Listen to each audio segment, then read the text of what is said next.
की जोपर्यंत हरामखोर फासावरती लटकत नाही तोपर्यंत रेणापूर तालुक्यातील सकल मराठा समाजानं इतर जाती धर्मातील सर्वांना सोबत घेऊन हा उभा केलेला लढा थांबणार नाही किंवा मी थांबू देणार नाही, अशी शपथ तुम्हाला मला घ्यायची आहे।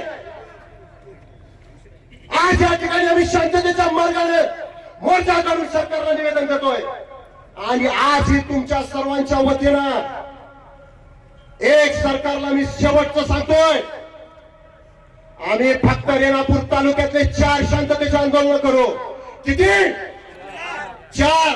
आणि आता तुम्ही सांगा, आतापर्यंत आपण ज्या मागण्या सरकारसोबत ठेवलेल्या आहेत एकही मागणी सरकारनं मान्य केली नाही, केली का नाही? मग दुसरं आंदोलन कधी ठेवायचं आहे तुम्ही सर्वांनी आज या ठिकाणी सांगायचं आहे।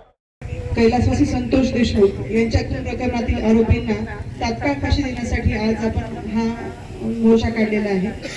या निवेदनामध्ये आपण एकूण 7 मागण्या प्रशासनाकडे दिलेल्या आहेत। या सर्व मागण्यांची तात्काळ दखल घेण्याबाबत तहसील कार्यालयाच्या वतीने प्रशासनाला ताबडतोब आता आम्ही निवेदन फॉरवर्ड करत आहोत आणि त्याचबरोबर जे संबंधित विभाग आहेत त्या सर्व विभागांना आपली जी मागणी आहे 7 मागण्या ज्या आहेत त्या विविध विभागाशी संबंधित आहेत त्या सगळ्या विभागांना आम्ही पत्रव्यवहार करून सदर मागणी देत आहोत आणि आपल्या ज्या मागण्यांच्या मार्फत आपण जो एका कुटुंबाला न्याय देण्याचा प्रयत्न करत आहोत तो निश्चितच आम्ही प्रशासनामार्फत न्याय देण्याची पूर्ण तजवीज ठेवलेली आहे।